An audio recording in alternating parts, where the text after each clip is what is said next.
Alright, hello YouTube. Walter here in Walter's World. Actually, I'm not in my world right now. I'm in my sister's world in Parker, Colorado. Parker, Colorado. Interesting place. I haven't lived in a suburb for 30 years. Don't think I ever want to again. But Parker's got some nice stuff. But I said I would do a video on what I like about Parker and what I really hate about Parker. And so here goes. Parker, about at 60,000 people. Interesting fact, I looked up online, in 1981, the population was 285. So, needless to say, it's kind of exploded. We'll do the good stuff first.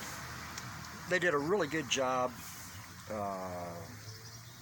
on the downtown area, very people-friendly. I mean, they've got a nice little convention center. I went and saw a show, a play there.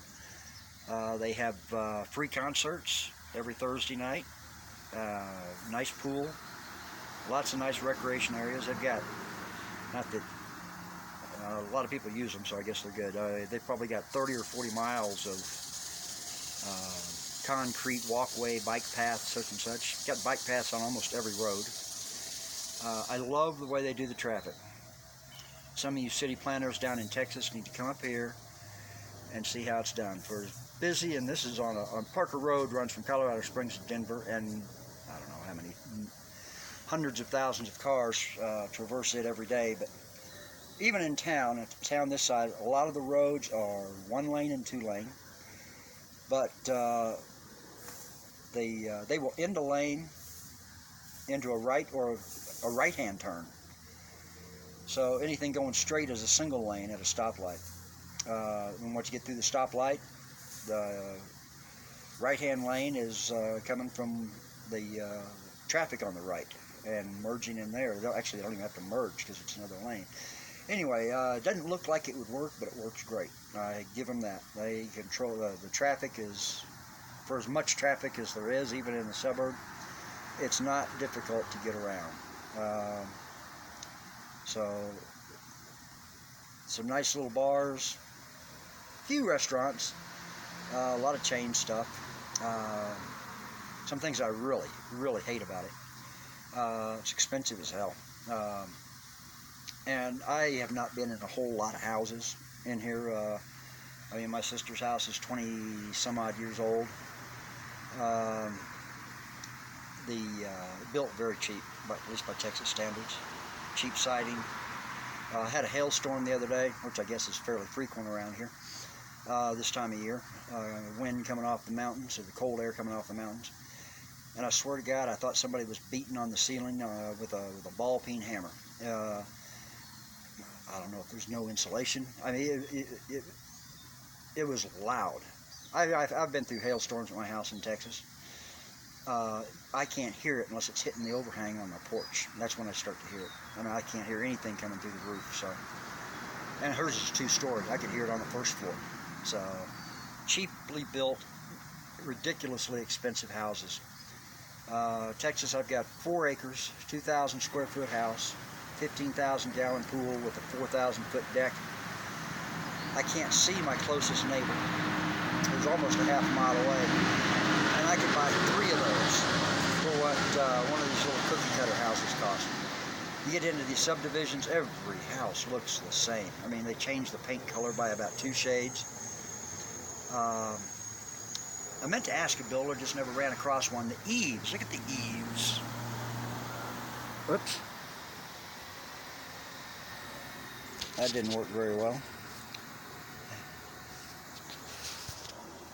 I don't know if you can see that. All the eaves on residential housing, even high-end housing, are like 6 inches, 8 inches, 8 inches at the most. I don't understand that. I mean, they could come out another 12 inches or another 8 inches and actually really protect the side of the house, but they don't. I don't know if it's a cost-cutting measure or what. A lot of little subdivisions that are covenant communities I'm sorry, I'd be in jail if I lived here. They tell you how you mow the grass, what kind of storage sheds you can have. If your grass is brown, they start sending you letters, fining you, tell you where to park. I guess they tell you when to shit and when. Can you say shit? I don't think you can say shit on YouTube. Oh well, nobody's gonna see it anyway. This is only the second video I've ever done. But anyway, my shotgun would be getting lots and lots of use, I think. It's like a little Nazi fiefdom in these covenant communities. Don't know how anybody can put up with it. I've talked to a couple neighbors. One of them, just to them, it's normal. I think they've lived in one all their life. You know, they pay $100, $200 a month so they can get told what to do. Got one neighbor, old ex-biker that I talked to. He just puts up with it. That's just where he landed, and it's too expensive to try to get out of it. You know, he hops on his Harley and heads out whenever he gets tired of it. But anyway, what else do I do not like? What else don't I like about this place? Signage. I suppose it's no big deal if you live here, but if you're passing through, as I am, or here for a week or two, you can't see a sign. There's no signs. You can't find a gas station. I mean, you've really got to look. You know, Best Buy, whatever. Speaking of Best Buy, did you know in Colorado you can't throw away a TV or a monitor or a laptop? And there's no place to recycle them either.